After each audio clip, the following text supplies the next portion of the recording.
Hello guys, a very good evening to all of you. Good evening. Good evening, sir. Good evening, sir. Good evening. So last class में क्या था?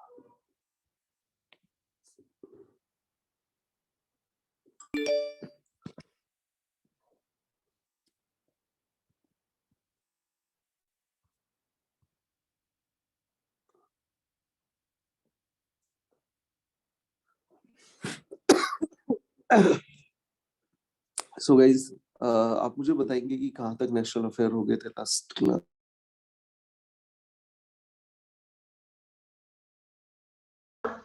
Sir, 25th point तक.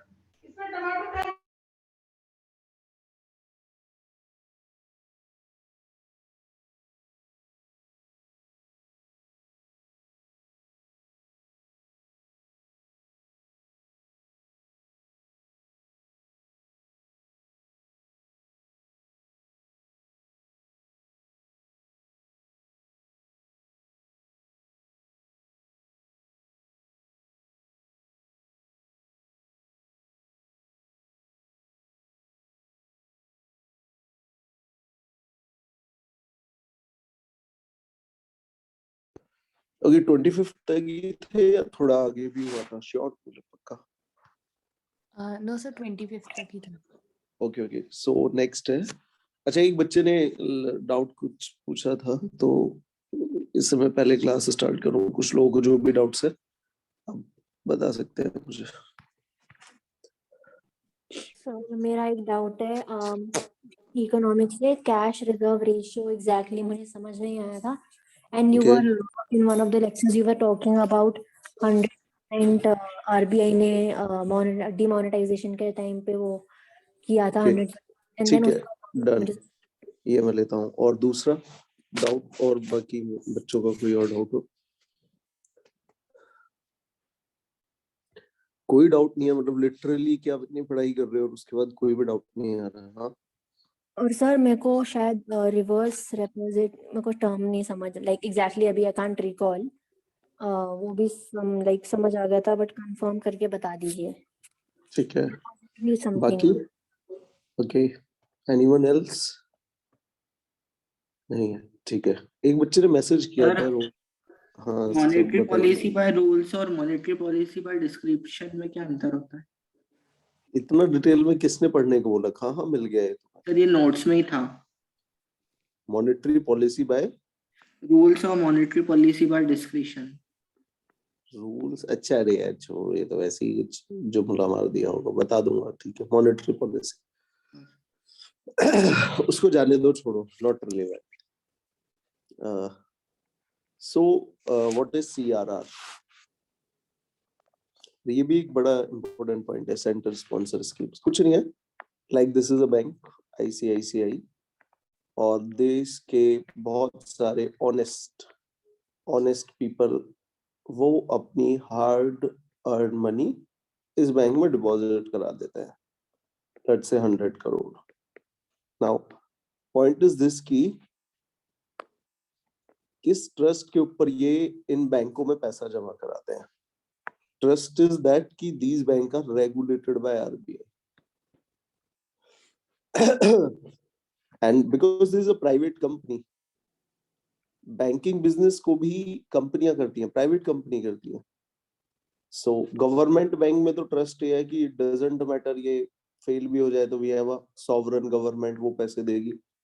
Private में क्या trust है? These bank are regulated by RBI. So in this regulatory function there are n number of provisions which RBI prescribed to banks. एक है इसी में ही आपका CRR, cash reserve ratio. CRR currently is 3% after lockdown. तो इसमें होता है कि बैंकों को अपने डिपॉजिट का जितना भी उनको डिपॉजिट मिलता है उसका 3% आरबीआई के पास जमा कराना पड़ता है एज अ सिक्योरिटी. तो इसे बोलते हैं CRR, cash reserve ratio. Like कि आज आईसीआईसीआई बैंक को 1000 करोड़ की एफडी आई है, तो इसका 3% have to be submitted to RBI. Definitely अभी एकदम नहीं, हर अल्टरनेट फ्राइडे को आपको इंश्योर करना होता है कि जितना भी आपने डिपॉजिट रिसीव किया हो उसका 15% should 3% should deposited with RBI. So this is CRR. अब demonetization के टाइम में बहुत सारा पैसा आया था. सर सीआरआर का पर्पस क्या, सिक्योरिटी किस चीज की, एज इन अगर उनके पास पैसे, लाइक रीजन क्या आपकी होता है? डिपॉजिट की इट्स अ रेगुलेटरी मैकेनिज्म कि जितना भी पैसा डिपॉजिट है उसका 3% आरबीआई के पास जमा कराइए. सर फिर आरबीआई इस पैसे का क्या करता है? आरबीआई जस्ट अब कुछ भी करे आरबीआई इससे आप हमें क्या लेना. ये तो सिक्योरिटी पर्पस से सबमिट करता है. डेफिनेटली आरबीआई रखेगा इसको, बैंकों को लोन भी दे देता है, कुछ भी करेगा. तो इसका मेन पर्पस है ये सिक्योरिटी कैसे इंश्योर कर रहा है. तो आरबीआई को पता है ना कितनी डिपॉजिट आ रही है कितनी नहीं जा रही है, और उसको कुछ परसेंट आरबीआई के पास स्टोर भी है. It is not the only way how RBI ensures security. There are n number of ways. One of the ways CRR. Okay. Okay sir, understood. ठीक है ना, इतना ही ठीक है ना. You need to know basis पे इतना is more than what is CRR, what is the purpose of CRR, and mainly it is 4% रहता था, but अभी ये 3 हो गया है. Ultimate purpose इसका security है. सुनिए, ये अगर CRR को डिक्रीज करेंगे तो इकोनॉमी, बताइए बच्चों, मॉनेटरी पॉलिसी करा चुका हूँ. सर आपका आवाज कट गया था, can you please repeat your question? If we decrease the like, अब कॉमन सेंस से ही आंसर दे दो. CRR पहले 4% था, बट आफ्टर लॉकडाउन इसको 3 कर दिया गया. So my question is that if RBI is decreasing the CRR, what impact it will create on cash flow in the economy? So it will increase, cash flow will increase. Yes, क्योंकि अभी देखो ना, ये lockable पैसा है. अगर bank के पास 100 करोड़ आया, 3 यहाँ पे रिजर्व हो गया, तो उसके पास लेंडिंग के लिए 97 बचा. डेफिनेटली इसमें भी एसएलआर मेंटेन करना होगा, बट इतना बचा. अब अगर आप इसको बढ़ा के 50% कर दो, तो फिर तो बैंक के पास लेंडिंग के लिए 50 बचा, तो डेफिनेटली माइनस एसएलआर. तो आप इसको जितना बढ़ाएंगे कैश फ्लो कम हो जाएगा मार्केट में. ठीक है. So I have a question.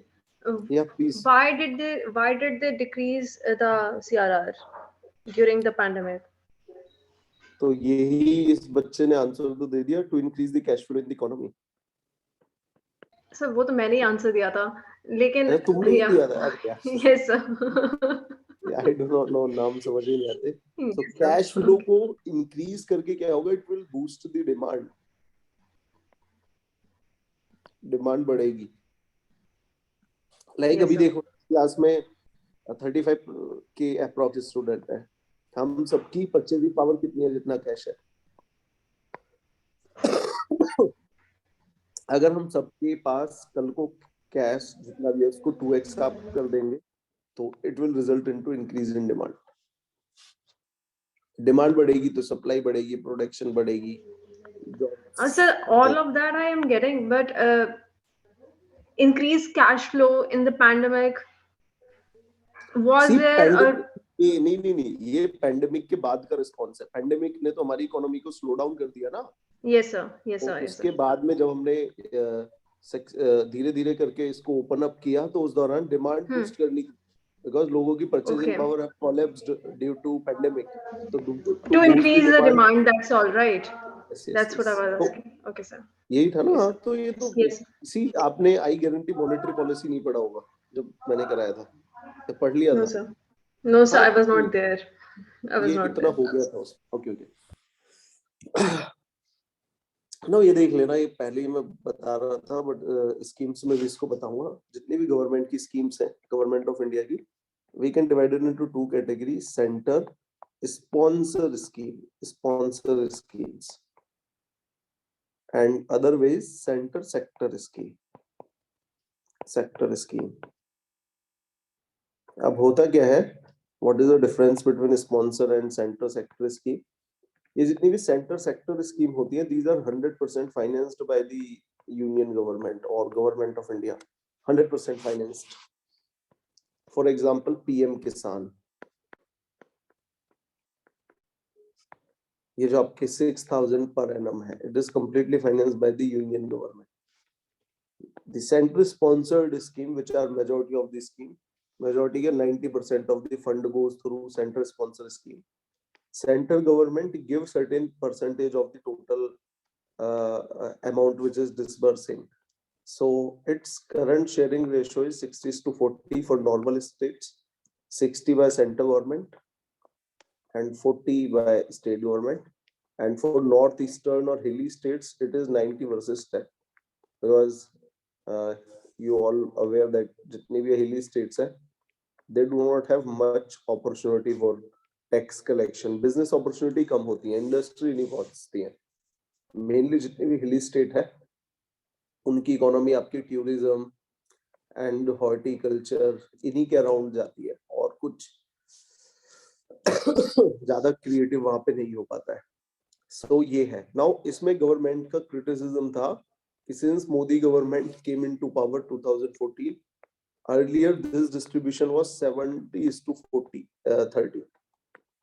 यानी कि पहले स्टेट गवर्नमेंट को 130% देना पड़ता था कंट्रीब्यूशन, but right now 40 कर दिया है. तो Modi government have indirectly introduced the increase the state government shares, and in India state government do not have much resources.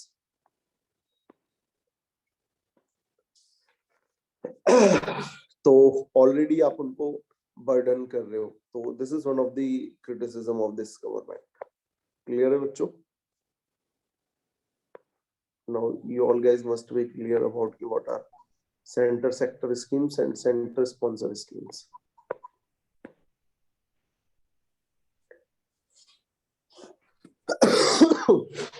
Okay. आज मैं क्लास थोड़ी जल्दी यार छोड़ूंगा. Any other question? किसी Yes, भी sir. बच्चे का? Yeah, please. था कि जैसे आपने बताया था कि आरबीआई, मेरे को ये कंफ्यूजन था कि आरबीआई सिर्फ प्राइवेट बैंक्स को रेगुलेट करता है. No, RBI is the regulator of banking system in India.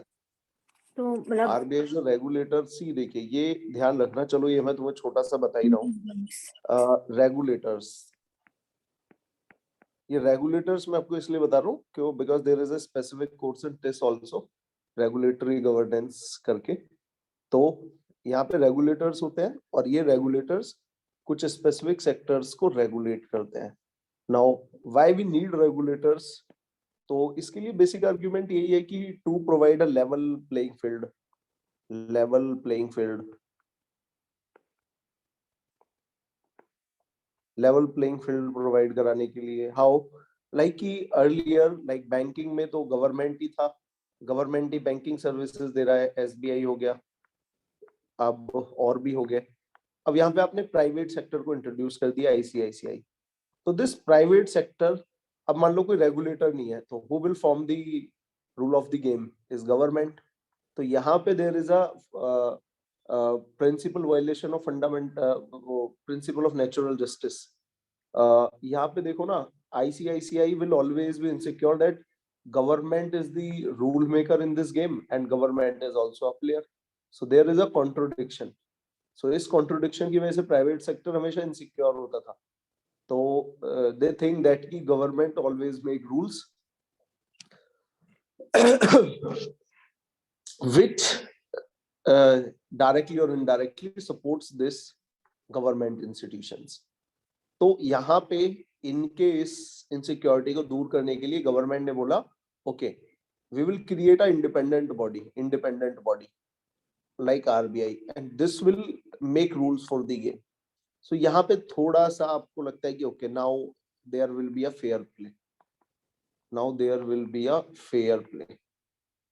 सो यहाँ पे यही है कि अब इन दोनों ऑर्गेनाइजेशंस की लाइक एसबीआई एंड आईसीआईसीआई, तो एक फेयर प्ले हो जाएगा. But yes, indirectly you can also say कि यस, आरबीआई भी तो गवर्नमेंट के कंट्रोल में आएगा. बट नॉर्मली ये इंडिपेंडेंट इंस्टीट्यूशंस होते हैं, like TRAI, telecom regulatory authority of India, और like SEBI, security exchange board of India, PFRDA, तो ये प्रोविडेंट फंड से रिलेटेड है. आईआरडीआई है, आईआरडीएआई इंश्योरेंस कंपनीज को रेगुलेट करने के लिए. So we have different regulators for different sectors. तो ये आपको क्या रखना है? तो in banking we have RBI, Telecom, TRAI, SEBI, PFRDA, IRDI. There are a numbers of example also. Clear है? हाँ जी sir. Okay. So So, I guess yeah. I had a question जो न्यूज़पेपर आर्टिकल में था, मैंने कहीं पढ़ा था कि जो सेंटर है they're supposed to give GST compensation to the states. तो वो क्यों है? मतलब why are they compensating? Okay. So GST. अच्छा, कुछ लोग है ना, कुछ लोगों को लग रहा हो कि एडिशनल इंफॉर्मेशन अब हम क्यों डिस्कस कर रहे हैं. ये सब काम किया है, इकोनॉमी जब हम पढ़ते हैं वहां पे आएगा, तो मैं वहां पे डिस्कस नहीं करूंगा. तो ये सारा मतलब दीज आर वेरी, यहाँ पे क्या होता है ना, कोई बच्चा कैसे भी डाउट पूछे, अगर मैं ले रहा हूँ क्लास में, दैट मींस कि इट इज वेरी रिलेवेंट. तो सिली डाउट से मैं एंटरटेन ही नहीं करता. तो दिस इज वेरी, ये एक बड़ा फंडामेंटल सा क्वेश्चन है. जीएसटी में इन्होंने पूछा GST compensation cess. GST compensation cess ये 5 साल के लिए था एंड 2017 से 5 साल पूरे होने वाले हैं. That's why states are very insecure. तो इनिशियली क्या था कि बहुत सारे टैक्सेस थे जिनको स्टेट गवर्नमेंट लेती थी. अब आप लेके आ गए जीएसटी. नाउ अब उन टैक्स को इम्पोज करने की पावर आ गई जीएसटी. जीएसटी में वो आ गए, यानी कि जो स्टेट गवर्नमेंट थी उन्होंने अपनी पावर खो दी टैक्स इम्पोज करने की. अब जीएसटी इन पे लगेगा.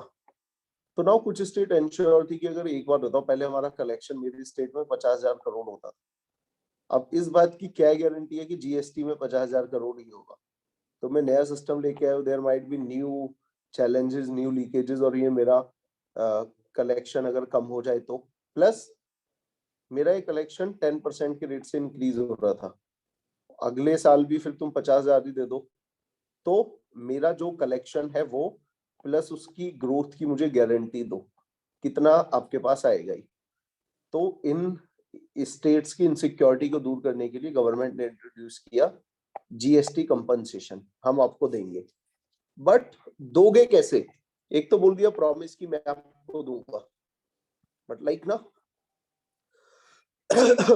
मैं सेंटर ने बोल दिया कि ठीक है मैं आपको दे दूंगा, बट ये तो एक क्या मैं बोलूं, ब्लैंक प्रॉमिस हो गया ना. आपने बोल दिया देना, but that's a blank promise. Show कि आप कैसे दोगे. तो गवर्नमेंट ने बोला don't worry, I will create a GST compensation fund, इसमें से दूंगा अगर आपका शॉर्टफॉल हुआ तो. और इसमें से पैसा कहां से आएगा? तो इसमें मैं एक टैक्स लगा दूंगा, जीएसटी कंपनसेशन सेस. इससे पैसा इस फंड में जाएगा, एंड दैट फंड इफ किसी स्टेट का शॉर्टफॉल होता है तो मैं दूंगा. अब ये न्यूज में क्यों हुआ? क्योंकि जब कोविड आया तो सारी स्टेट का टैक्स कलेक्शन शॉर्टफॉल हो गया, सारा फंड यूटिलाइज हो गया. तो स्टेट बोल रही है कि नहीं हमें तो फंड दो, एंड सेंटर मना कर रहा है. सेंटर अपने इसमें बिल्कुल भी अपनी बातों पे नहीं है. So that's the argument. समझ में आया? थोड़ा थोड़ा Yes, क्या? sir. आ गया. ठीक है, ये था सर जी. सर मुझे एक चीज पूछनी थी, बेसिक रोल क्या होता है सेस का? अरे यार, सेस में टैक्स में मैं पढ़ाऊंगा, ये इकोनॉमी बेस्ड स्टैटिक में मैं करा दूंगा सेस क्या होता है. सी डोंट वरी, यहाँ पे है ना, देखो अब ये बहुत है ना, ये इतना बड़ा टेक्निकल सा टॉपिक था लेकिन समझ में आ गया आपको. तो इतनी मैं आपको है ना बेसिक अंडरस्टैंडिंग दे दूंगा कि फंसोगे नहीं कहीं पे. उसके तो क्वेश्चन और भी बिल्कुल बच्चा क्वेश्चन आते हैं, ऐसे भी नहीं आते. यहाँ सो आ जाते हैं, डिस्कस करते हैं. सो पीएम मोदी लॉन्च, ये क्या था? One sun one world grid. ये क्या है? देखो, पेरिस क्लाइमेट एग्रीमेंट में हम गए थे. क्लाइमेट एग्रीमेंट में नहीं,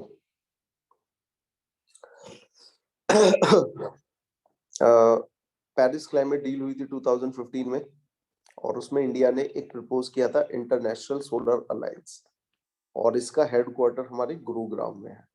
गुरुग्राम में है. आपको शायद उस टाइम पे याद हो 2016-17 में फ्रांस के प्रेसिडेंट और मोदी जी गए थे, मेट्रो से बैठ के गए थे, बड़ा न्यूज में था तब. तो इंटरनेशनल सोलर अलायंस का पर्पस ये है कि हम ग्रीन इकोनॉमी की तरफ जाएं, ग्रीन इकोनॉमी की तरफ जाएं।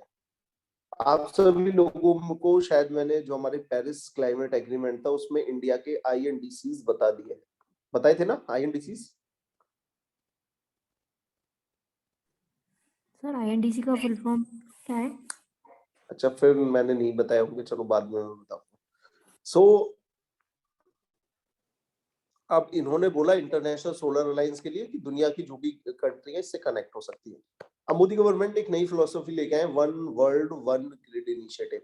आप देखो ना, सन तो सेट ही नहीं होता ना कहीं। अभी इंडिया में नाइट हो रही है, बट US में तो वहां पे डे है, तो सन तो कभी सेट ही नहीं होता। तो हम ऐसा ना करें कि पूरी इंटरनेशनली बड़े बड़े मेगा सोलर पार्क्स लगा दे और उनको आपस में ग्रिड से कनेक्ट कर दे। तो अभी US में सन है, तो वहां पे एनर्जी जनरेट हो रही होगी और उस एनर्जी को आप भेज दें इंडिया की साइड, और जब इंडिया में होगी तो उसको वापस भेज दें।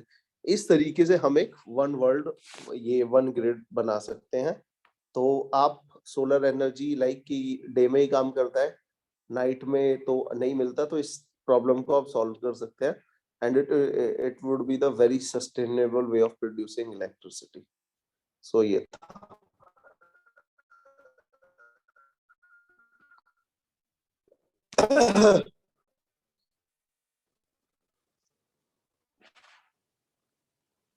ठीक है, समझ में आया? Yes, sir. Yes, sir. Okay, PM Modi UK गए थे, ये कमेटी की review criteria for reservation of EWS। तो ये EWS, बट हाँ, EWS न्यूज में था, इकोनॉमिक बैकवर्ड क्लासेस के लिए जो था। तो इसके ऊपर ये डिबेट चल रही है कि यहाँ पे ये जो EWS कैटेगरी को आप रिजर्वेशन देते हो, इसके क्राइटेरिया को रिव्यू करो तो अभी 8 लाख रुपए है, और जो आपकी OBC की नॉन क्रीमी लेयर वाली है वो भी 8 लाख रुपए है। इससे नीचे हो तो आप नॉन क्रीमी लेयर में हो, 8 लाख से ऊपर कमाते हो तो नॉन क्रीमी लेयर में हो। तो इसको लेके चल रहा था, इसी को मिला था किस कॉन्स्टिट्यूशन अमेंडमेंट एक्ट के द्वारा? If I am not wrong it would be the 103 constitution amendment act, ये याद रखना बस, इकोनॉमिक एंड वीकर सेक्शन के लिए। और इसको बाद में जब हम एनालिसिस करेंगे तो अच्छे से डिस्कस कर लेंगे। Expert committee to, okay, rules for sustainable, ये छोड़ो, 29 कोई काम का नहीं है। 30 expert committee to Pegasus. Pegasus के बारे में आपको पता है? Yes, sir. It is a spyware। हाँ ठीक है, मैंने बताया था ना, इजरायली कंपनी है और ये आपके फोन पे मिस कॉल मारेगा एंड देन आपका पूरा फोन हैक, इवन चाहे आप रिसीव करो या ना करो, फोन आपका हैक हो जाएगा। तो ये था पेगासस।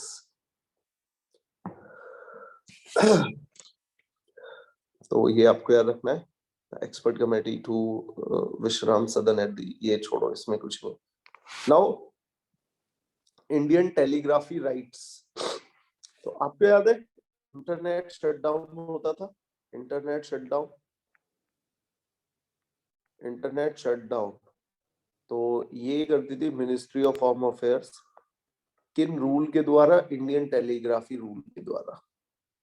तो ये इसलिए न्यूज में रहता है, इंडियन टेलीग्राफी एक्ट, उस एक्ट के अंडर में रूल बनते हैं। तो यही पावर देता है मिनिस्ट्री ऑफ होम अफेयर को इंटरनेट शटडाउन करने की। एंड फाइनली सुप्रीम कोर्ट ने भी बोला है कि it is a violation of people's article 19, freedom of speech and expression. और इसके लिए सॉल्यूशन सुप्रीम कोर्ट ने बोला है कि please don't do a blanket ban मत करो, ब्लैंकेट बैन मत करो, लाइक आप जम्मू एंड कश्मीर में कर देते हो। So what you can do is this कि कुछ सोशल मीडियाज के एक्सेस को रोक दो, लाइक कि गूगल को तो चलने दो, लोगों को कुछ इन्फॉर्मेशन तो मिले। सोशल मीडिया के एक्सेस को आप रोक दो कि व्हाट्सएप और फेसबुक ये ना चले, प्लस स्पीड स्लो कर दो, 2G पे लेके आ जाओ। तो ब्लैंकेट बैन मत करो, that would be the solution. कोई पूछे कि इंटरनेट शटडाउन सही हो रहा है नहीं हो रहा, सी जस्ट अंडरस्टैंड कि कुछ लोग है ना, ये जितने भी अब एक ये बहुत ज्यादा इनटॉलरेंस बढ़ गया है, बढ़ा है या नहीं है, आई वोंट जज it, but just understand another phenomena. पहले जो भी चीजें होती थी सोसाइटी में होती थी, वो चीजें बहुत हद तक सोशल मीडियाज में आ रही है। और ये सोशल मीडिया 2016 के बाद बहुत बड़े लेवल पे बूम किया है। जस्ट फॉरगेट अबाउट कि दिस पॉलिटिकल डिबेट है, यू मे जज मी कि सर बायस्ड है, ये नहीं है। जस्ट सी कि पहले आप सेलिब्रिटीज को कैसे ट्रोल करते थे, तो पहले ऐसा नहीं होता था। आजकल तो आप देखो जो सेलिब्रिटीज है उनका स्पेशली फीमेल सेलिब्रिटीज का कमेंट सेशन जाके देखोगे कितनी वल्गैरिटी वहां पे आपको मिलेगी। तो थोड़ा ही हो गया है। तो जस्ट बिकॉज कि 2016 के बाद बहुत बड़े लेवल में इंडिया में इंटरनेट का पेनिट्रेशन बढ़ा है, तो नए चैलेंजेस आ रहे हैं, वी नीड न्यू पॉलिसी। तो उसको हमें थोड़ा सा देखना है। Like just imagine United states of America, one of the most free country, one of the country जहां पे law and order is the बिल्कुल स्ट्रांग है। दुनिया में इससे ज्यादा कहीं आपको लॉ एंड ऑर्डर स्ट्रांग ही नहीं मिलेगा। What rule is rule. Like कि वहां की इंटेलिजेंस एजेंसीज एफबीआई वहां पे व्हाट्सएप से उससे एप्पल से एक आईफोन का पासवर्ड नहीं निकलवा पाए। उन्होंने मना कर दिया, no that's our private policy. तो दिस इज इतना वहां पे लॉ एंड ऑर्डर स्ट्रांग है, rule is rule, law of the land इतना प्रिवेल होता है। वहां पे आप देखिए कैपिटल हिल वाला इंसिडेंट हो गया था डोनाल्ड ट्रम्प के डिफीट के बाद। तो ये थोड़ा सा है ना, it's not a Indian problem, it's a global problem. यहाँ पे हमें न्यू वेज की जरूरत है, नए तरीके के मैकेनिज्म की जरूरत है। नाउ तो इंटरनेट शटडाउन होना चाहिए या नहीं, अभी एक बड़ा डाइसी है। जैसा मैंने सुप्रीम कोर्ट ने बोला ब्लैंकेट बैन ना लगाओ, तो जीडी वाले में हम अच्छे से डिस्कस कर लेंगे। क्लियर है बच्चों? Yes sir. Yes, sir.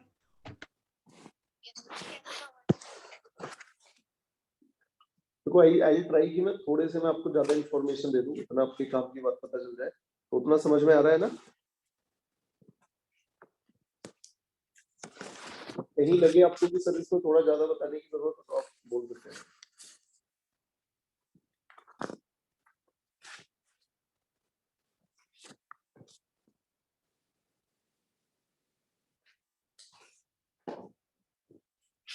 तो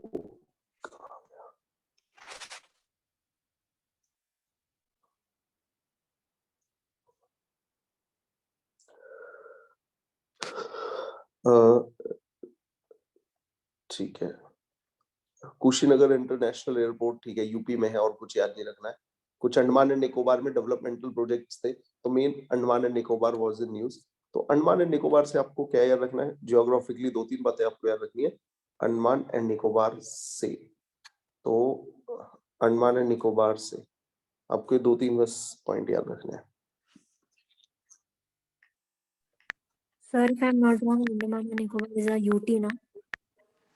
जी मैम, डिस्कस कर चुके हैं हम बहुत टाइम। तो Andaman and Nicobar,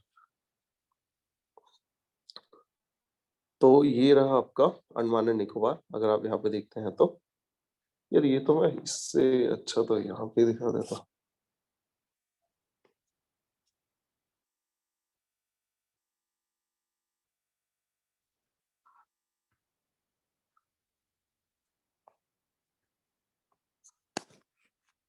Andaman and Nicobar exam point of view से आपको क्या काम है? तो ये रहा हमारा अंडमान एंड निकोबार, ये है, ये जो डॉट डॉट से हम लाइक दो तीन अंडमान एंड निकोबार।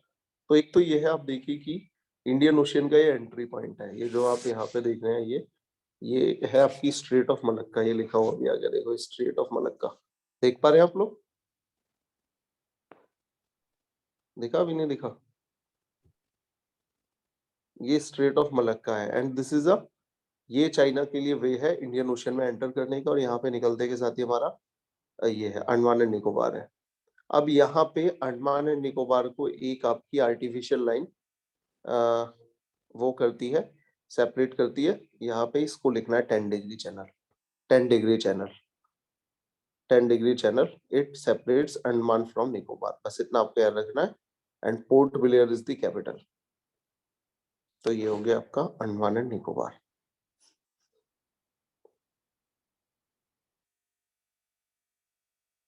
तो Andaman and Nicobar, port Blair is the capital and ये है। बाकी और बहुत कुछ नहीं है यहाँ पे पढ़ने का।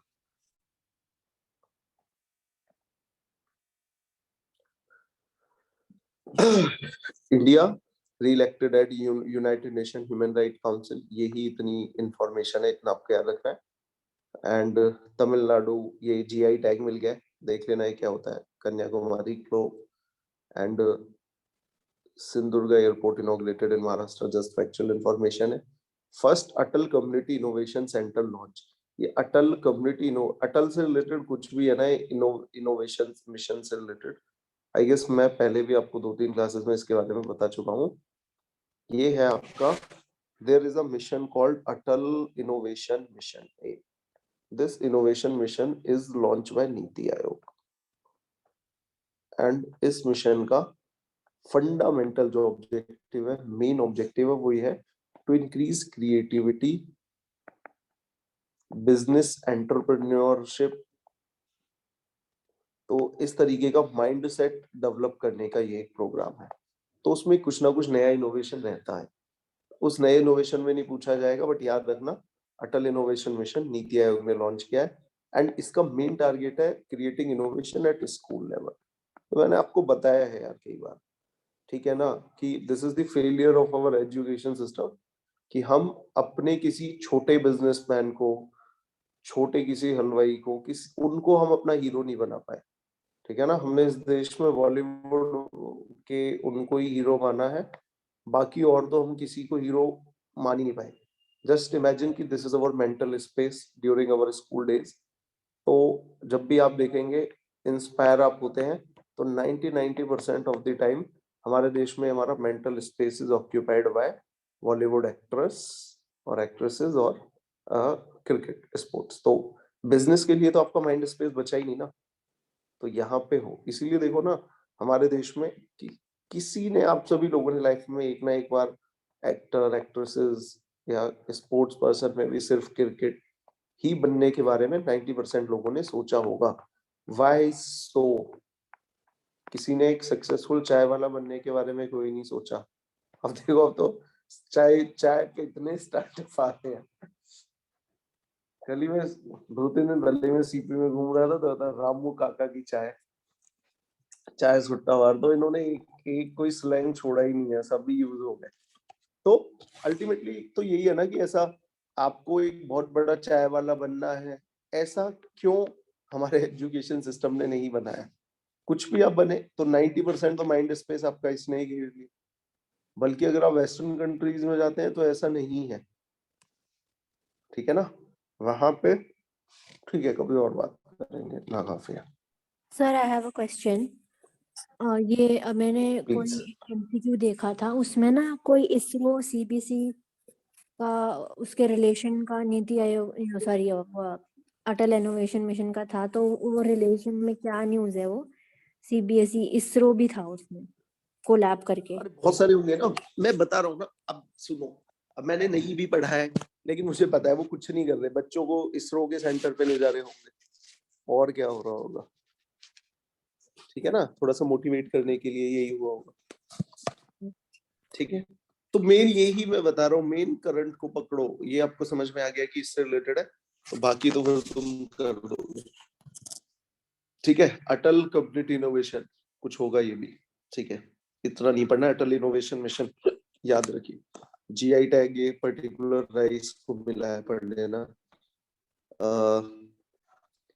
पीएम मित्रा पार्क, ये जो मित्रा पार्क है, these are related to textile sector, handloom sector.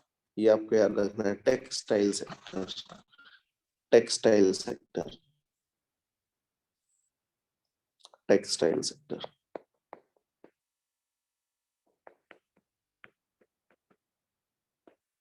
Eighty 80% work force is women. तो कोई भी बच्चा सेक्टर को प्रमोट करो, लेबर इंटेंसिव है। एंड इंडिया का इस बार का एक्सपोर्ट कितना है? 20 से बढ़ के 30 बिलियन हो गया है। बट बांग्लादेश इज लीडिंग इसमें बहुत ज्यादा। बांग्लादेश, वियतनाम। आप देखिए कि आप नॉर्मली कपड़े देखते हैं, आपको बहुत बार ब्रांड दिखती होगी मेड इन बांग्लादेश और वियतनाम। ठीक है, चाइना इस स्पेस को वैकेट कर रहा है, उसके बाद this space is fulfilled by these two country. India तो इसमें थोड़ा पीछे रह रहा है। तो ये हमारा 30 बिलियन इज अनप्रेसिडेंटेड ना, लाइक फर्स्ट टाइम इतना हुआ है। हाँ मैम, डेफिनेटली लाइफ में कभी नहीं पढ़े तो 5-10 मिनट भी, 2 घंटे भी लगातार पढ़ लिए तो दैट्स अपने लिए तो बहुत कुछ है ही ना वो। बट कुछ नहीं, ऐसी बांग्लादेश को जाके देखो। चलो अभी मैं, अब आपने बोल ही दिया था, थोड़ा सा बता रहा हूँ। 2013 में इंडिया का एक्सपोर्ट था ऑलमोस्ट 300 बिलियन के आसपास, 280-90 होगा। वियतनाम का एक्सपोर्ट था 120 के आसपास, 130 के आसपास। 2019 इंडिया का एक्सपोर्ट था 350 के आसपास, 330 के आसपास। वियतनाम का था 290। एंड ये जो जितना बूम आया जस्ट बिकॉज ऑफ टेक्सटाइल। तो India is a country who is saying this कि we are the ancient time से ही हम टेक्सटाइल हैंडलूम सेक्टर में इतना अच्छे थे। कहाँ रह गए, कहाँ सारी बातें रही। इंडियन तो मुझे ब्रांड ही बता दो जो इंटरनेशनली रिकॉग्नाइज्ड हो, कुछ भी नहीं है, ठीक है ना। सारी की सारी वेस्टर्न ब्रांड है। आप भी जितने भी कपड़े पहनते हो हार्डली आपकी 2-3-4% इंडियन ब्रांड के होंगे, सारी वेस्टर्न ब्रांड है। तो अल्टीमेटली फेलियर ही है ये। थोड़ा अब सही हुआ है but not that much. Sir अब इंडिया का एक्सपोर्ट तो बढ़ गया ना, 400 तक हो गया शायद। इस बार पहली बार आप पोस्ट कोविड 400 होने के चांसेस है इस फाइनेंशियल ईयर में।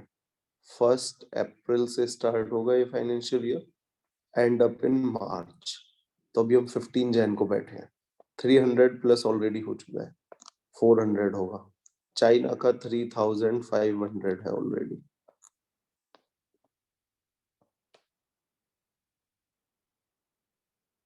ठीक है ना, हम ऑलरेडी इतना टाइम गवा चुके हैं। ये छोटी छोटी ये कुछ बातें नहीं है। देखो तो पूरी डेकेड हमने लॉस कर दी। वियतनाम का एक्सपोर्ट हमारे जितना ऑलमोस्ट, ठीक है। तो ये बहुत कुछ वो नहीं है। ब्रह्मपुत्र रिवर याद रखना, ब्रह्मपुत्र रिवर। थोड़ा सा ज्योग्राफी देख ले।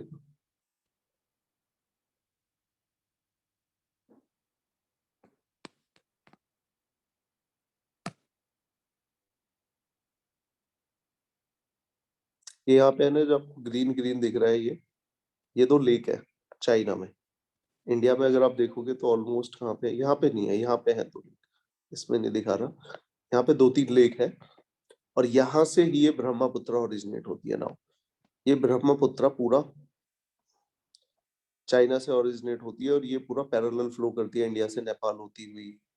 उसके बाद में फिर ये आगे जाएगी एंड देन फाइनली ये एंटर करती है अरुणाचल प्रदेश में। ये मेंशन है, ये आपकी ब्रह्मपुत्र रिवर। तो ब्रह्मपुत्र रिवर ये अरुणाचल प्रदेश में एंटर करेगी डिब्रूगढ़ होते हुए, फिर ये आगे जाएगी आपका। यहाँ पे ये 2 नेशनल पार्क याद रखना। Kaziranga national park south side है ब्रह्मपुत्र के, साउथ याद मत रखना, बस याद रखना Kaziranga. And this national park is famous for one horn rhino. उनकी मान लीजिए 60-70% पॉपुलेशन आई गेस यहाँ पे ही है। और फिर आगे चलेंगे, गुवाहाटी इस रिवर के बैंक पे है ब्रह्मपुत्र। और देन फाइनली ये आपकी एंटर हो जाती है कहाँ पे, बांग्लादेश में। तो ब्रह्मपुत्र रिवर के बारे में इतना ही, और इसमें कुछ नहीं है। ये कुछ प्रोग्राम होगा, छोड़ो, बहुत इम्पोर्टेंट नहीं है। जीआई टैग मिला है, ये छोड़ो, 44 को काट देना, not very much news. Namami Gange एक स्कीम है गंगा को क्लीन करने के लिए। जब मैं आपको स्कीम्स पढ़ाऊंगा तो मैं इसको डिस्कस कराऊंगा। तो ये एक मास्कॉट डिक्लेयर किया गया है किसी पर्सन को, ये इतना फैक्चुअल इंफॉर्मेशन याद कर रखना है। And Sir, Namami I have a question. Sir, Chacha Chaudhary was a cartoon character. I Chacha guess Chaudhary. So. Yes, sir. Chacha Chaudhary was a ठीक, cartoon character. Yes, sir. हाँ सबको पता है। मैंने Yes, sir. So पढ़ाई I करा है I खुद को। wanted to know whether it was just person or like here is it a person, someone else, or that cartoon सी character I only? I I do not know my too. वो चाचा चौधरी वो fictional character वही हो सकता है या फिर कोई सच में ही हो, ऐसा नहीं होगा यार। आई गेस Okay, वो sir. फिक्शनल कैरेक्टर ही होगा, अदरवाइज पता होता हम सबको कि कोई चाचा चौधरी है, ठीक है। Okay, तो sir. नमामि गंगे के बारे में हम पढ़ेंगे and ultimately you will realise that कि गंगा इसलिए क्लीन नहीं हो रही है। ऑलमोस्ट वी हैव स्पेंटेड कितना 20,000 करोड़ रुपए ऑलरेडी इन्वेस्ट हम कर चुके हैं, उसके बाद भी गंगा क्लीन नहीं हुई। And the fundamental reason is that कि हमारे देश में जितने भी ये सिवर्स है उनका सारा का सारा जो आपका आउटलेट है वो ओपन है, सीधे हम रिवर्स में डाल देते हैं। आप लोगों को भी शायद ना पता हो, जितना दिल्ली में भी अगर आप देखोगे जितना भी सिवर सिस्टम है, इसको बिना ट्रीट किए हम सीधा रिवर में ऐसे ही कनेक्ट कर देते हैं। सो ये हमारे फंडामेंटल फ्लॉज है पॉलिसी के।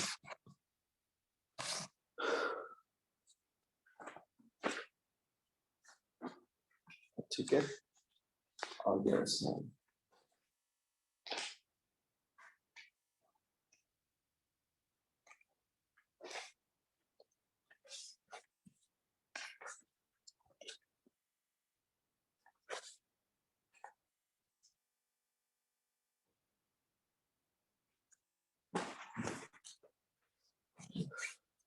Now next people's plan campaign. ये पंचायती राज इंस्टीट्यूशन से रिलेटेड है, ग्राउंड लेवल पे यहाँ पे, ताकि लोगों का कंट्रीब्यूशन बढ़ सके। कोई इन्होंने वेब पोर्टल बना दिया होगा, उससे रिलेटेड है, वैसे आपको याद रखना है। Like it is related to Panchayati Raj institution, Panchayati Raj institution, Panchayati Raj institution. Like कि we have a center government, then we have a state government, and the local, then we have a district level local government. इसमें अगर आप देखते हो, we have district level, then we have block level, and नीचे है village level. तो village level पे जो ग्राम पंचायत होती है, वहां पे प्लानिंग को लेके इन्होंने कुछ डिजिटल इंटरवेंशन की है, ये याद रखना है। ये पीपल प्लान, ये इससे रिलेटेड है, रिलेटेड टू ग्राम पंचायत।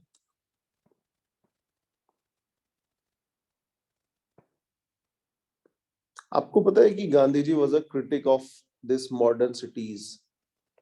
गांधी जी बोलते थे कि दीज सिटीज रिप्रेजेंट कॉलोनियल, ये कॉलोनियल लेगेसी को रिप्रेजेंट करती है। Gandhi ji was a very supportive of this villages, village community को बहुत सपोर्ट करते थे। बोलते कि this is a self sustaining institution. तो यहाँ पे फंड पहुंचने चाहिए मेन। तो Gandhi ji was a critic of this modernisation. ये जो फैक्ट्री है, मॉडर्न मशीन मैन्युफैक्चरिंग है, इन सब के क्रिटिक थे।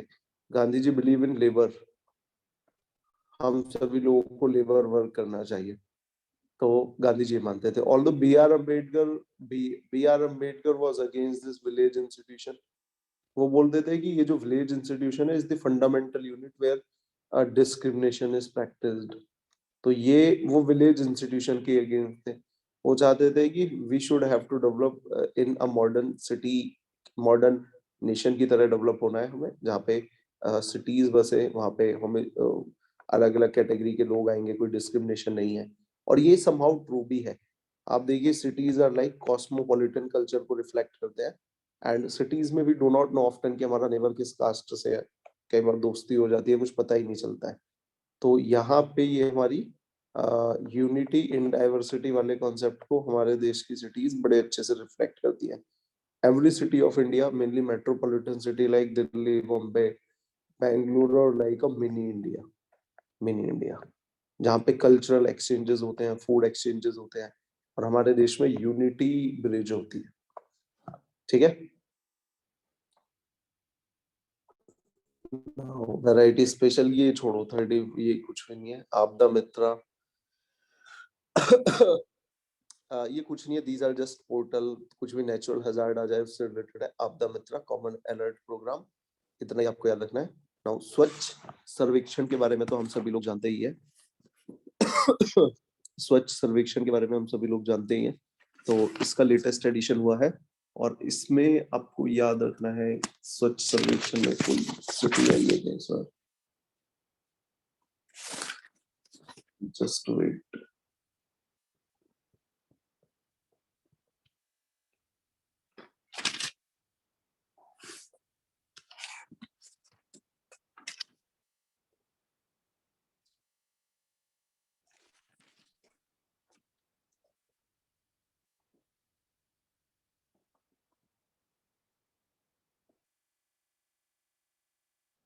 इसमें कोई सिटी नहीं दे रखी है, मैं चेक करके एक बार आपको बताऊंगा। तो जो स्वच्छ सर्वेक्षण हुआ है, आई गेस इसमें कोई इंडेक्स नहीं है, इसलिए कुछ नहीं दे रखी है। तो बेसिकली इसको करता कौन है? मिनिस्ट्री ऑफ, वो करती है होम अफेयर्स, नहीं, ministry of housing and urban affairs. ये याद रख लेना, ministry of housing and urban affairs. तो ये मिनिस्ट्री बेसिकली डील करती है इस पर्टिकुलर स्वच्छ सर्वेक्षण से। नाउ 50 भी है एक, ये जीआई टैग मिला है, एंड जीआई टैग के बारे में हम सबको पता है। Now what is faster? ये फास्टर एक इनिशिएटिव है एंड इसमें क्या होता है फास्टर में, अगर इसकी फुल फॉर्म देखेंगे, fast and secured transmission of electronic record. तो कुछ नहीं, जितने भी इलेक्ट्रॉनिक रिकॉर्ड्स हैं, जो डॉक्यूमेंट्स हैं, उससे रिलेटेड है, इतना याद रख लो। सुप्रीम कोर्ट के पास नंबर ऑफ डॉक्यूमेंट आते हैं, उन डॉक्यूमेंट से रिलेटेड ये एक इनिशिएटिव है, तो फास्टर। तो इतना काफी है, supreme court introduced faster system. Faster याद रखना, एब्रीविएशन इस पे क्वेश्चन आ सकता है कि फास्टर किससे रिलेटेड है, तो इलेक्ट्रॉनिक डॉक्यूमेंट लिख लो, इतना काफी है, इसमें आपका क्वेश्चन चल जाएगा। नाउ स्वीट कुकुम्बर, नागालैंड को जीआई टैग मिल गया है। India's first indigenous luxury cruise liner launch. अभी तक इंडिया कोई इंडियन कंपनी नहीं थी। First indigenous luxury cruise liner, okay, it is initiative of, छोड़ो चलो, इसमें कुछ नहीं हो रहा, ज्यादा इस पे क्वेश्चन नहीं पूछेंगे।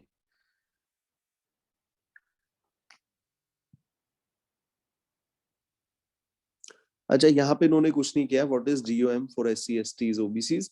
तो कई बार हम क्या करते हैं ना, जीओएम ये बड़ा जेनरिक सा टर्म है कि एक पर्टिकुलर एरिया के लिए कुछ एक मिनिस्ट्री नहीं, कुछ 5-6 मिनिस्ट्री मिलके काम करें, तो उनको हम एक साथ एक ग्रुप में फॉर्म कर देते हैं, उसको बोलते हैं ग्रुप ऑफ मिनिस्ट्रीज। तो इन सब की, क्योंकि ये सारे, जब भी वीकर सेक्शन को हम सपोर्ट करने की बात करते हैं तो ये आते हैं, एससी आते हैं, एसटी आते हैं, वुमेन आता है, माइनॉरिटी आता है। तो ministry of minority affairs, ministry of women and child development, ministry of scheduled tribes, SC, तो इन सबको मिला के एक कोई इन्होंने ग्रुप ऑफ मिनिस्ट्री बना दिया है। कुछ नहीं है, इट्स जस्ट ये ग्रुप है, तो रेगुलर इसकी मीटिंग होगी, आपस में कोऑर्डिनेशन थोड़ा अच्छा हो जाएगा, बस यही है, और कुछ ज्यादा इसमें नहीं है। नाउ एनसीसी के बारे में आप सभी लोगों ने सुना है, एनसीसी नेशनल कैडेट कॉर्पस, तो उसमें कुछ रिफॉर्म के लिए इन्होंने कमेटी बनाई होगी, इतना ही याद रखना है। नाउ देखिए, आपको शायद ये जो बुद्धिज्म है वो रिलीजन इंडिया से निकला, बुद्धा को निर्वाणा इंडिया में अचीव हुआ, सारी चीजें इंडिया से रिलेटेड है, बट जो ग्लोबल टूरिज्म बुद्धिस्ट के लिए जाता है वो चाइना में जाता है। तो हम बुद्धिस्ट लेगेसी को हम रिक्लेम नहीं कर पाए, बट चाइना ने रिक्लेम कर लिया। तो उसी उसी प्रोसेस में ये इंडिया का इनिशिएटिव है कि बुद्धिज्म इंडिया से निकला, तो हम दोबारा से इंटरनेशनली बुद्धिस्ट टूरिस्टों को अट्रैक्ट कर पाए, एंड स्पेशली बिहार के लिए, तो बिहार के लिए भी एक स्पेसिफिक अच्छा ये कुछ वैल्यू एडिशन निकाल के ला सकता है। तो बस ये याद रखना है, first ever global Buddhist conference हुई थी। आप आपके पास हालांकि अभी इतना टाइम नहीं होगा, आप कभी देखना 2018 या 17 में चाइना ने एक बुद्धिस्ट कॉन्फ्रेंस अरेंज की थी, and you will be amazed by the volume of that conference, इतने बड़े लेवल पे ऑर्गेनाइज की थी। इंडिया की तो बड़ी छोटी सी थी और इतने बड़े लेवल पे लोग पहुंचे थे। और याद रखिए, इंडिया से ही बुद्धिज्म चाइना में गया है, China is a Buddhist country, और जब भी बुद्धिज्म की लेगेसी की बात आती है तो सारे टूरिस्ट चाइना में जाते हैं। तो यहाँ पे एक बहुत बड़ा लेकुना था, हम बहुत अच्छा टूरिज्म डेवलप कर सकते थे। सनसेट टीवी आपको पता है, पहले राज्यसभा टीवी आता था, लोकसभा टीवी आता था। राज्यसभा टीवी की क्या डिबेट्स आती थी, सनसेट टीवी की तो मैंने I guess big picture show सुना है आपने, बिग पिक्चर बहुत फेमस था वो, तो ये हाँ, तो सनसेट टीवी इन्होंने राज्यसभा लोकसभा टीवी को मर्ज करके बना दिया है। अच्छा, पहले होता था जो लोकसभा राज्यसभा टीवी थोड़ा सा आप देखेंगे तो वो अनबायस्ड सा होता था। लेट्स सी कि अब दोबारा से रीऑर्गेनाइज करने के बाद ये अनबायस्ड न्यूज देंगे, गवर्नमेंट के लाइक तोते बन जाएंगे। Let's see. India Africa defence dialogue to be held, ठीक है, कुछ नहीं है, नॉर्मल सी न्यूज है। India largest open air fernery inaugurated, तो जाने दो, ये भी कुछ बहुत ऐसा नहीं है, इस पे क्वेश्चन नहीं बनेगा। नेक्स्ट,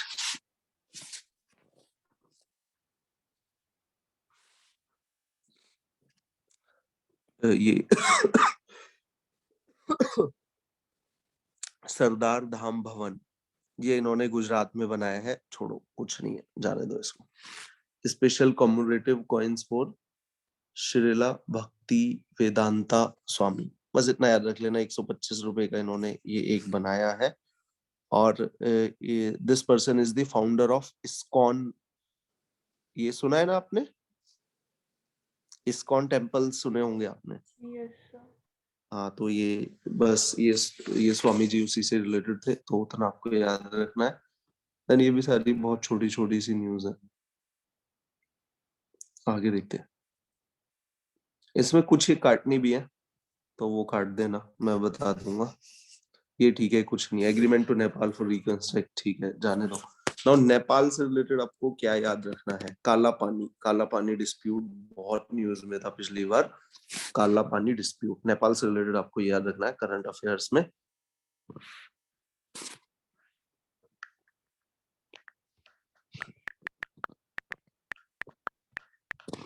काला पानी dispute, so this is area which is, मतलब नेपाल ने क्या किया, जबरदस्त काम कर दिया यहाँ पे।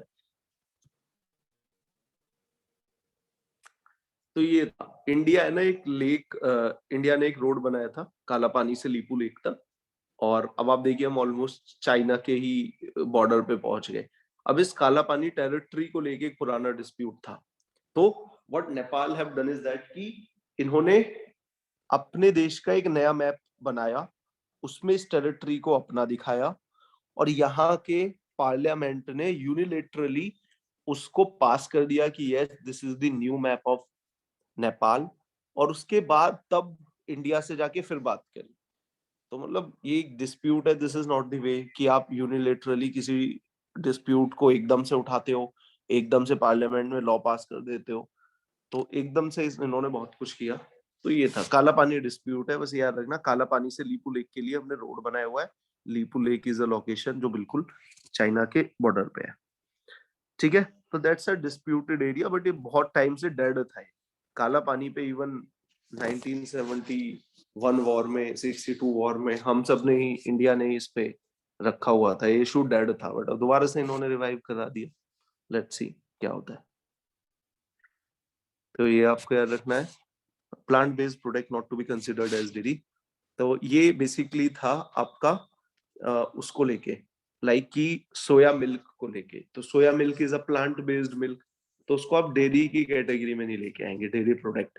It's a milk, but because it is a plant based milk, तो इसका ट्रीटमेंट डेयरी प्रोडक्ट की तरह नहीं होगा, कुछ और होगा। 66 को काट देना। Soft training programme for Bangladesh, जाने दो। World heritage altitude movie theatre highest, ये आपका लद्दाख में लॉन्च हुआ है। 68 में लिख लेना, लद्दाख में है। हेलो बच्चों, Yes, sir. Yes, sir. Okay sir. देखो ये है ना बिल्कुल पॉइंटर वाली बात है। जस्ट ये 1-2 बार 3 बार पढ़ना है आपको। और सी इट्स बोरिंग, मतलब ये फैक्चुअल इंफॉर्मेशन बता के ना तो मेरा कुछ वैल्यू एडिशन होता, ना आपका जान के कुछ वैल्यू एडिशन होता। But again these kind of stupid questions they ask in exam. तो मतलब ये एक मेरे लिए भी एक टॉर्चर ही होता है ये सिर्फ फैक्ट्स ही पढ़ाना। But this is the mode of the exam, तो हम कुछ नहीं कर सकते, ना आप कुछ कर सकते हो ना मैं कुछ कर सकता हूँ। तो ये थोड़ा सा पढ़ना ही है, ये फैक्चुअल इंफॉर्मेशन है। तो अल्टीमेटली आइडियली तो ये होना चाहिए ना कि आप बच्चे का इंटेलेक्चुअल लेवल देखें, उसकी अंडरस्टैंडिंग देखें। बट अगेन जैसा मैंने आपको बताया, अगर 5,000 10,000 बच्चे फॉर्म भर रहे हैं, तो 10,000 बच्चों की आप इंटेलेक्चुअल चेक करने के लिए हर एक का इंटरव्यू नहीं ले सकते ना, इट्स वेरी डिफिकल्ट। इसीलिए एक प्रिलिमिनरी एग्जाम होता है, सो दैट बेसिक फैक्ट्स बच्चे को पता हो।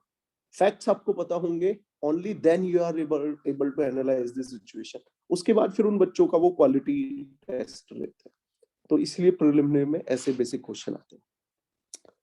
लद्दाख में है 69 new registration mark for BH series. Now होता क्या, आपने देखा है आर्मी वाले व्हीकल्स पे नंबर देखे आप सभी लोगों ने? ऐसे लिखा हुआ होता है, फिर कुछ नंबर होता है, फिर कुछ नंबर होता है। Yes, sir. हाँ, ये जो साइन होता है ये तो फोर्स के हिसाब से होता है, कौन सी फोर्स का है। और उसके बाद ये बेसिकली आपका चेसी नंबर होता है। तो ये किसी भी स्टेट में रजिस्टर्ड नहीं होती है। तो इन सब के लिए भाई भारत सीरीज आएगी, और ये आप कार्य कहीं भी लेके जा सकते हो। नॉर्मली लाइक अब झारखंड की कार है तो उसको आप बॉम्बे में नहीं चला सकते, कुछ टाइम के लिए चला सकते हो, उससे ज्यादा टाइम के लिए नहीं चला सकते। बट यू विल से कि कौन रोक लेगा, किसको पता कि मैं कितने दिन से हूँ। यस, प्रैक्टिकली इट्स ट्रू, इसलिए कुछ होता भी नहीं है। पर नॉर्मली आप नहीं चला सकते, आपको उसी स्टेट का वो चाहिए। हाँ, एनसीआर में चला सकते हो बिकॉज दिस दी ये देश की टेरिटरी है। यहाँ पे आप किसी भी नंबर की कार को कितने भी लंबे समय तक चला सकते हैं। कार से रिलेटेड आपको ये BS6 तो पता ही होगा कि इंडिया ने BS6 लागू कर दिया है। एंड BS4 पे पहले हम थे, तो BS4 से डायरेक्टली हमने BS6 पे जंप मारा है। इंडिया ने BS5 को मिस कर दिया, मतलब इसको हमने गैप मार के डायरेक्ट 6 में आ गए, क्योंकि BS4 से 5th में आते, फिर 5 साल के बाद 6 में आते, और उस समय तक तो वर्ल्ड और आगे चला जाता। तो यहाँ पे हमने ग्लोबली अपने आप को अपडेट रखने के लिए these are emission standards.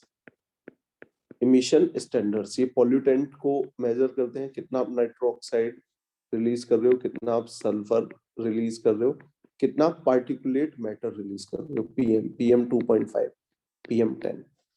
PM ये पार्टिकुलेट मैटर क्या होते हैं, ये बहुत छोटे से टाइनी कार्बन के पार्टिकल होते हैं, बहुत छोटे से होते हैं। और ये इतने टाइनी पार्टिकल होते हैं PM 2.5, ये इतना टाइनी होता है कि हमारे लंग के डीप में चला जाता है। एंड कुछ इससे भी छोटे इतने टाइनी होते हैं कि हमारे ब्लड में भी ये कार्बन मिल जाता है। इमेजिन कि कितना पॉल्यूटेड एयर हम इनहेल कर रहे हैं। नाइट्रोजन ऑक्साइड ये क्या करती है, ये करती है आपकी अर्बन हीट आइलैंड बना देती है। और ये सल्फर डाइऑक्साइड याद रखना, ये करती है एसिड रेन। तो कई बार एसिड रेन का मैं तुम्हें बताऊंगा।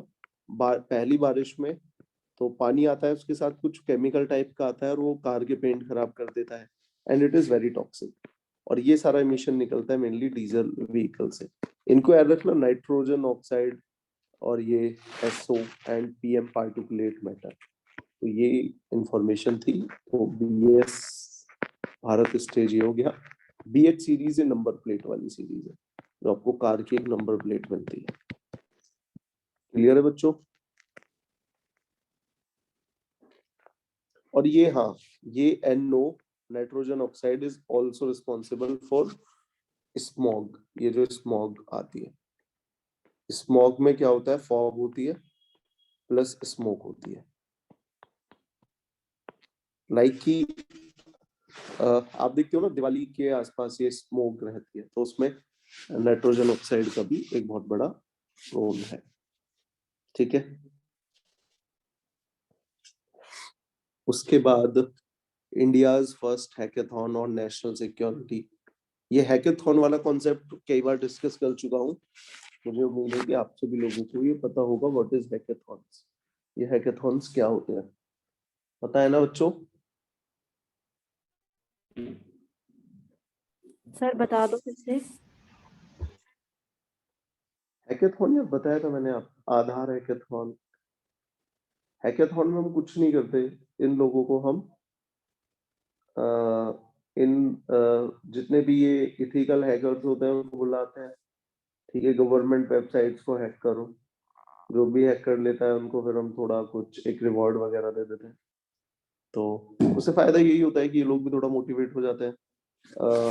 हमें हमारे सिक्योरिटी के लूप होल्स पता चल जाते हैं। ऐसे ही आधार हैकेथॉन थी, हमें इथिकल हैकर को बुलाते हैं, अपने प्रीमाइस में 24 घंटे का टाइम देते हैं और बोलते हैं कि डेटा हैक करके दिखाओ।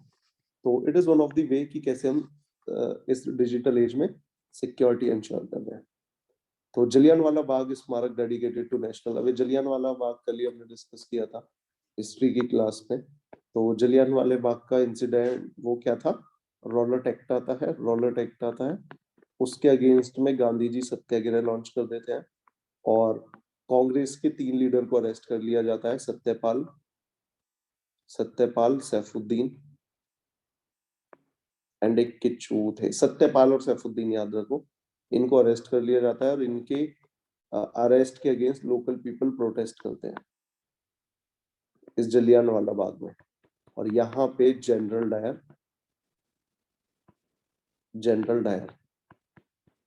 डायर ओपन फायर ऑर्डर कर देते हैं। Now General Dyer open fire order कर देते हैं and 100+ people died, 1000+ people died. और यहाँ पे बाद में कमीशन बनता है, हंटर कमीशन। हंटर कमीशन तो ये क्या करता है, एनालाइज करता है कि जो डिसीजन जनरल डायर ने लिए थे वो सही थे या नहीं थे, और बाद में हंटर कमीशन अपनी रिपोर्ट पब्लिश करता है और ये बोलता है कि यस इन्होंने सही किया था। तो ये 5 पॉइंट आपको याद रखने हैं। रॉलेट एक्ट, गांधी जी सत्याग्रह लॉन्च करते हैं। रॉलेट एक्ट, गांधी जी फिर सत्याग्रह लॉन्च करते हैं, सत्यपाल और सैफुद्दीन को अरेस्ट कर लिया जाता है, बैसाखी का दिन होता है और कुछ लोग प्रोटेस्ट के लिए जलियांवाला बाग में आ जाते हैं, उन पे General Dyer open fire order कर देते हैं और एक हंटर कमीशन अपॉइंट करता है। 1 2 3 4 these are the 4 5 basic clear है। Yes, तो sir. India gift Hunter medical, को रिपोर्ट थी ना? हाँ हंटर कमीशन, देखो कोई भी कमीशन बैठेगा ना तो उसका एक ऑब्जेक्टिव होगा, फिर वो एक रिपोर्ट भी पब्लिश करेगा। ठीक है, हंटर कमीशन जनरल डायर के डिसीजन के ऊपर ही बैठाया गया था और उन्होंने रिपोर्ट पब्लिश की थी और उन्होंने जस्टिफाई किया था कि जनरल डायर वाज राइट। और बाद में मैं नाम भूल गया, एक और इंडियन लीडर थे जिन्होंने जनरल डायर का असैसिनेशन किया था।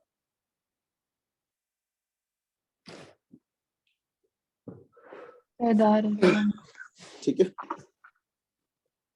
Now India gifted medical oxygen plant to Nepal. ठीक है, अब ये Election Commission organise SVEP, SVEP, ये कुछ नहीं है, ये जो हमारे वोटर्स हैं उनके ये एजुकेशन के लिए, वोटर्स के एजुकेशन के लिए है, ये आपको याद रखना, वोटर्स के एजुकेशन के लिए है।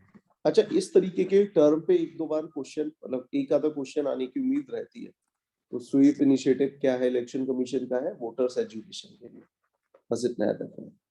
इंडिया और मालदीव्स के बीच में कुछ एग्रीमेंट हुए थे, अब यहाँ पे मालदीव्स को आप देख लेना, मालदीव्स, तो ये इंडिया है एंड इंडिया के साउथ में यहाँ पे आपको एक टाइनी आइलैंड मिलेंगे, इन्हें हम बोलते हैं मालदीव्स। ये जो द्वीप इटसेल्फ का मतलब है टाइनी आइलैंड, द्वीप का मतलब टाइनी आइलैंड है। अगर आप यहाँ से थोड़ा ऊपर जाएंगे तो इंडिया के भी कुछ आइलैंड है जिन्हें हम बोलते हैं लक्षद्वीप। लक्षद्वीप, तो ये हो गया आपका मालदीव्स वर्सेस लक्षद्वीप। तो इन दोनों के बीच में एक लाइन है which separate Maldives from Lakshadweep, और इस लाइन को हम बोलते हैं आपका कितने degree line, I guess 8 degree line. ये मालदीव को इनसे अलग करती है, लक्षद्वीप से। मालदीव जैसे मैंने आपको बताया किन किन ऑर्गेनाइजेशन में कॉमन है, सार्क, सार्क में कॉमन है, और एक है कॉमनवेल्थ में भी है ये, तो 2 ही ऑर्गेनाइजेशन। तो और मालदीव से रिलेटेड और कुछ नहीं है, छोटा सा देश है, 5 लाख की पॉपुलेशन है, टूरिस्ट डिपेंडेंट है। कोई बताएगा मालदीव्स की इकोनॉमी कितनी है, GDP कितनी है, बिना गूगल करे?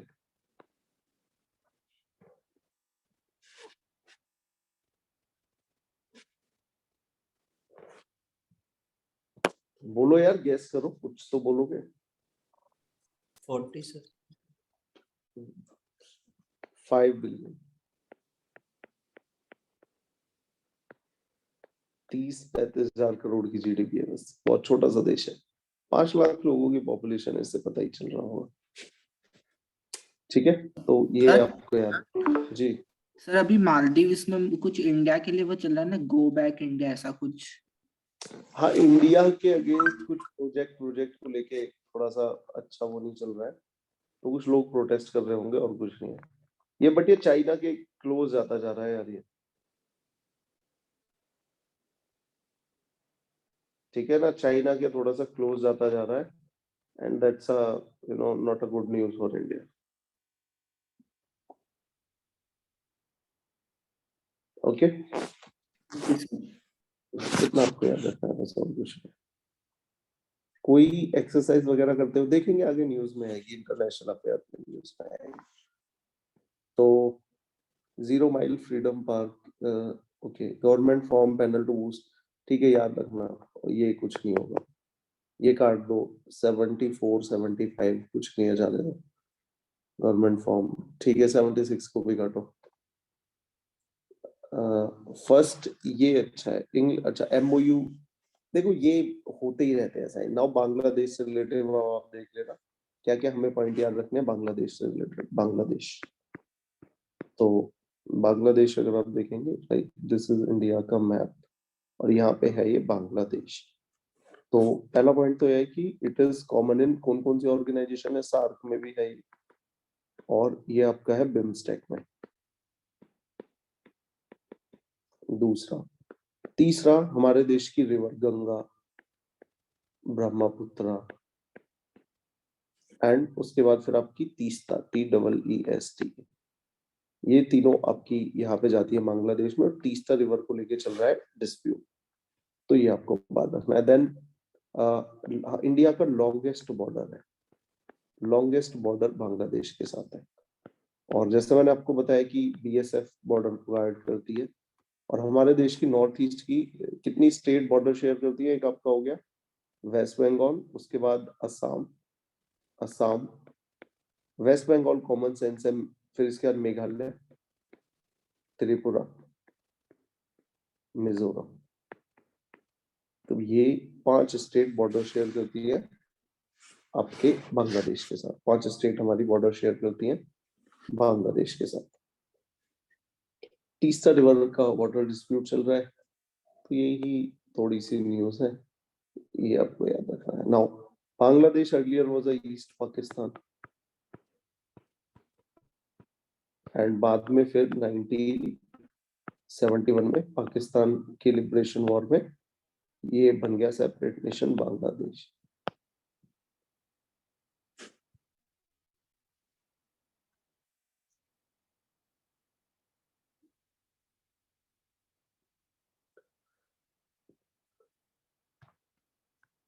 चलो गाइज, आज मैं यहाँ पे ही खत्म कर रहा हूँ। कल भी क्लास होगी और कल इसको हम फिनिश कर देंगे। हाँ, कल फिनिश हो जाएगा, छोटा सा ही बचा हुआ है। तो बताइए, किसी को कुछ और पूछना हो तो 2-4-5 मिनट का है, किसी को कुछ पूछना है तो ये सर या प्लीज बताइए। सर आपने जो जो पॉइंट बताया है उसी को मतलब याद रखना है या फिर पूरे जो भी है मतलब कुछ छोड़ के जो जिसको छोड़ने की यहाँ पे मैंने है ना कुछ पॉइंट्स के लिए यहाँ पे मैंने है ना कुछ पॉइंट्स के लिए बोला है कि ये पॉइंट्स आपको काट देने हैं, तो कुछ यहाँ पे थोड़े से इररिलेवेंट पॉइंट है, वो काट देने हैं, बाकी तो कर लेंगे। ओके ठीक है ना, वो मुझे टाइपिंग से पहले थोड़ा देखने चाहिए थे, बट ये कुछ इररिलेवेंट पॉइंट है, वो आप मिस कर सकते हो। ठीक है, सर बाकी अब हाँ सुनिए, अब क्या कहते हैं, डाउट है, यू कैन आस्क एनीथिंग। सारी चीजें पढ़िए जो आपको पहले भी करंट अफेयर्स की मिली हुई है, जो भी आप पढ़ रहे हैं उनको पढ़िए, 2-3-5 बार पढ़िए, और जो भी डाउट्स है लास्ट में आप बिल्कुल लेके आ सकते हैं। जी, कोई स्टूडेंट कुछ पूछ रहा था? सर मॉक में जीके जो है सर वो थोड़ा दूसरा टाइप का, मतलब कि तो स्टैटिक बेस्ड ज्यादा है। हाँ तो पढ़ो, ये लाइक कि वो बॉक्स में आपको क्वेश्चन पूछने का मेन एक आइडिया ये भी है कि सी देखो, तुम कितना भी पढ़ लो, 40 में से 20 क्वेश्चन ऐसे आएंगे जो तुमने नहीं सुने हुए होंगे। It's fact, it's a reality. तुम्हें क्या लग रहा है यहाँ पे हम जितनी भी मेहनत कर रहे हैं ये 40 में से 30 को अटेम्प्ट करने के लिए कर रहे हैं? नहीं, बिल्कुल नहीं होते ही नहीं है सर, इतना वो ड्रास्टिकली घुमा देते हैं। आप जितना भी पढ़ रहे हो इससे कंफर्टेबली 15 से 20 के बीच में हिट हो जाएंगे। उसके बाद क्या होगा, 15 भी अगर आपके 100% पता हुआ तो उसके बाद 25 बचते हैं। 25 में से 5-6 ऐसे आते हैं जिनके बारे में कभी कुछ नहीं सुना हुआ। अब ये जो बीच के आपके 15 बचते हैं, 20 बचते हैं, इनमें ऐसा होगा कि बहुत सारे में आप 2 ऑप्शन एलिमिनेट कर पाओगे। इस नॉलेज को लेके, ये जो आपने इतनी नॉलेज ली है, इससे आप 2 ऑप्शंस को एलिमिनेट कर दोगे। 2 में गैस मार देना, गैस मारोगे 50 का भी सक्सेस रेट होगा, तो 10-15 वहां से सही हो जाएंगे। ऐसे ही आते हैं। इफ समवन इज एक्सपेक्टिंग कि मैं इतना पढ़ लूंगा कि 40 में से 30 देखते ही मैं सही मार दूंगा, तो वो दिन कभी नहीं आएगा। अब से नहीं, अब से लेके और टेस्ट 2025 के लिए तैयारी करोगे तब भी नहीं। ये एग्जाम ऐसा ही होता है। तो आप इस नॉलेज को यूज करके जो आप अनप्रिडिक्टेबल एकदम से कुछ आ जाता है उसको टारगेट करने की कोशिश करो, तो एक माइंड आपका उसी तरीके से डेवलप हो जाता है। तो ठीक है, पढ़ो, कुछ नहीं भी हो रहा है तो कोई इशू नहीं है, कम से कम एक नया पॉइंट तो पता चला। इस स्पिरिट के साथ पढ़िए, ठीक है ना। और देखो नेशनल में है ना, ये सारा फैक्चुअल है, मेरे पास कुछ समझाने के लिए स्कोप बचता नहीं। लाइक इकोनॉमिक्स जब पढ़ेंगे तो बहुत सारा स्कोप होगा बताने के लिए, आईआर में भी बहुत कुछ होगा, यहाँ पे बहुत कुछ स्कोप बचता नहीं है, कहीं पे है कहीं पे नहीं। और लाइक कि बहुत कुछ बता के फायदा नहीं है, क्योंकि आपके एग्जाम में ये इनिशिएटिव के ऊपर अभी टर्म है तो वो याद रखो बस। अब मैं उससे रिलेटेड आपको 10 कहानियां बताऊं तो इतना टाइम नहीं है आपके लिए भी कि आप इतना सुनो। ठीक है, तो गाइस पूछिए जो भी आपके डाउट है, जो भी आप पूछना चाहते हैं।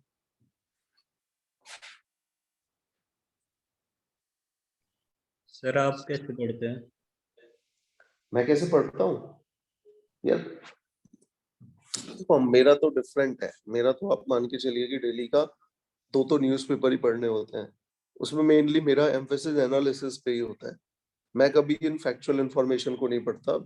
अब यूपीएससी प्रीलिम्स में they ask factual information, but वो फैक्चुअल इंफॉर्मेशन मैं 2 महीने पहले ही पढ़ता हूँ एट मैक्स।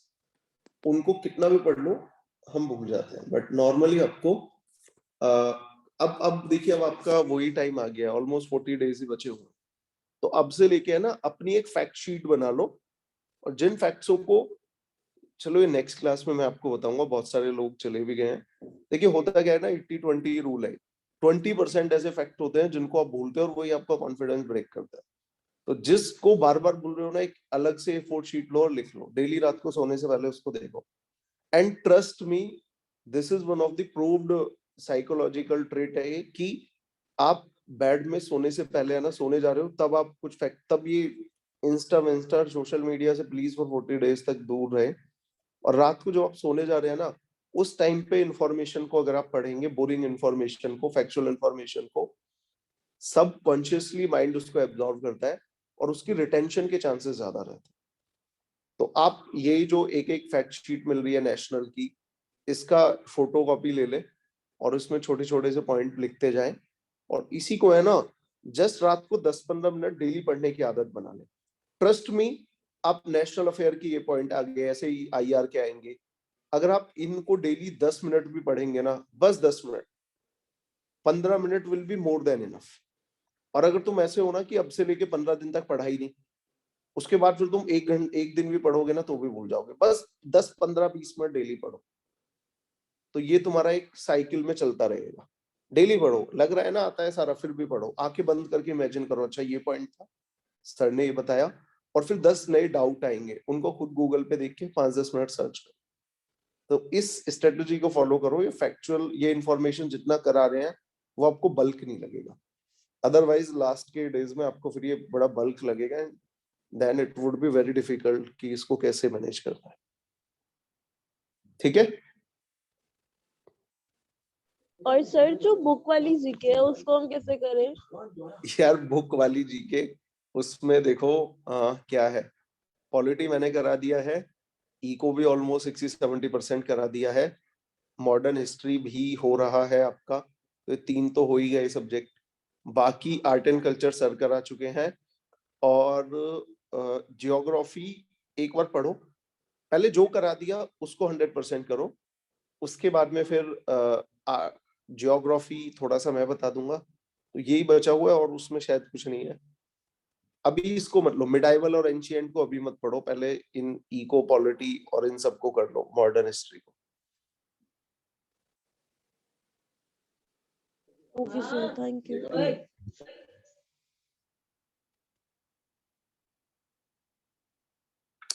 ठीक है गाइस, आई होप आज के लिए इतना काफी है।